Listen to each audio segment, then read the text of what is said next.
Well, we do begin with Typhoon Mangkhut. It is continuing its deadly sweep this morning. Dozens are dead in the Philippines after the storm struck there yesterday, and the death toll could rise as rescue crews search for survivors.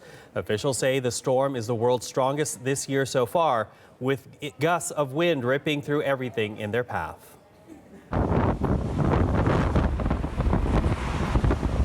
Now, Chinese state TV is reporting this morning that 2 people are dead in Guangdong province. The eye of the storm passing through that area this morning. It is expected to move westward through China over the next 2 days, and that means hundreds of millions of people could be in harm's way. Well, with more on the situation in China in a few moments, but first let's begin with Laura McQuillan. She has the latest details on the current situation in the Philippines. So let's start with the Philippines, as that is where the typhoon first made landfall. What is the number of dead so far as a result of this storm? Michael, the latest number we are hearing is 49 dead, and it is feared that that number could grow. There are a couple of other numbers I want to walk you through as well. Now, those deaths, many of them a result of landslides. We're also seeing at least 100 other people are injured, and officials are reporting more than 50 landslides triggered by the storm. We're keeping a close eye on one of those in particular. It's in the northern part of the country. It's in this area you can see on screen here, people escaping after landslides in this area. There are reports that 40 people may be trapped after a landslide in this remote village. Those trapped are believed to be miners and their families, and according to reports, they were among dozens of people sheltering in a former mining bunkhouse when it was hit by mud, rocks, an absolute deluge came down, buried it. And so people were scrambling to reach survivors there. Now, that was difficult because of the mud and the continuing rain. Police had difficulty reaching this area. They suspended their search at nightfall, and they are intending to resume that at daybreak, but that is still at least 6 hours away at this point. So an anxious wait at this point to see if there are survivors from that landslide. Exactly the numbers buried, we don't know at this point. We also know that the country's president, Rodrigo Duterte, is due to visit the area in the north of the country tomorrow to survey that damage, Michael. So the president on his way, as you say, to this part of the Philippines. But what about the rest of the country? How has the typhoon affected the rest of the Philippines? You can see those images there, this intense damage. It's not just flooding, but mud as well. It's washed away buildings. We're seeing reports of hundreds of homes destroyed just in certain parts of the north. Not every area can be accessed yet because there are trees and debris blocking roads, also areas with their communications cut off, power cut off. So people haven't been able to contact them to find out the full extent of the damage. You can see there, people are already picking through the damage at some homes to see what can be salvaged, but certainly there's going to be a lot more to come out and a big cleanup ahead. This also came at the start of the rice and corn harvesting season, so it may be some time before the full impact for people there is felt. Certainly a big impact on farmers in the north of the country. We're going to be seeing more about that in the days to come. We'll be keeping a close eye on all of that for you. Okay, Laura, thank you for that. You're welcome.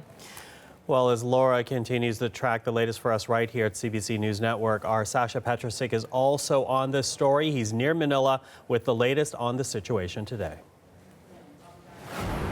This is one of the canyons north of Manila that turned out to be one of the most dangerous places yesterday when the storm hit. It's very narrow, and there's a powerful river running right through it. Now, right now, the river is more or less at the level it normally sits. But yesterday, in a matter of moments, as this storm barreled through, it rose several meters. In fact, from there right up to the bottom of the bridge. At the same time, the winds came in. Those winds were blowing at almost 200 kilometers an hour.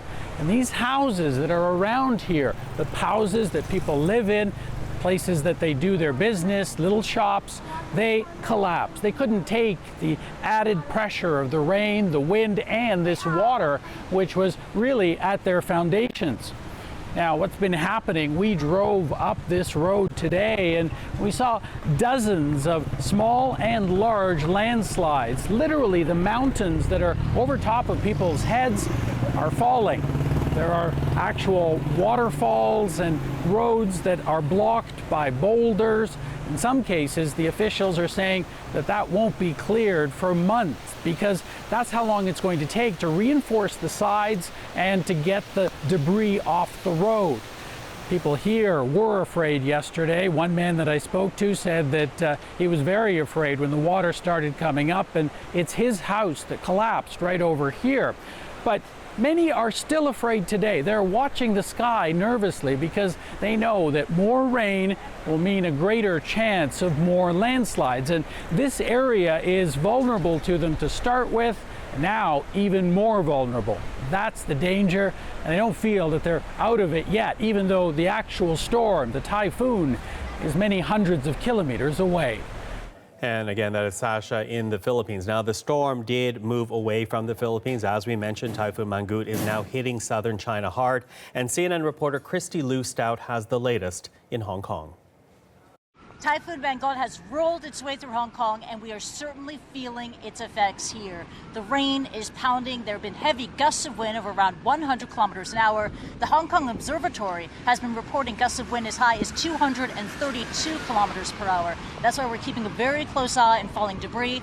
Also, a common sight here in Hong Kong, the construction cranes that are circling and swirling overhead. Very perilous indeed. Now, with these heavy gusts of rain, you also have the threat of storm surge. At the moment, the storm surge is at its peak high. The threat of storm surge in the Victoria Harbour. There's a lot of concern about outlying areas and low-lying areas in Hong Kong, including the fishing village of Tai O. But I gotta say, here in Hong Kong, not a stranger to typhoons. We know that emergency services, they're out and about. They're going out and making sure that everything is okay and trying to reach people who are in need right now. But this storm is different. We know that Typhoon Mangkhut is the strongest, most powerful storm of the year. It was previously equivalent to a Category 5 hurricane that wreaked havoc, really pounded Guam as well as the Philippines. Even though it's weakened somewhat, it is still believed to be one of the strongest storms to ever hit Hong Kong since Hong Kong started recording typhoon activity in 1946. Now, the threat is not going to go away. We know that this typhoon is also a major rainmaker, so there'll be a lot of rain in the hours and the days ahead. And with more rain, that increases the threat of flash flooding as well as landslides. People here on high alert, and we will continue to monitor activity here for you.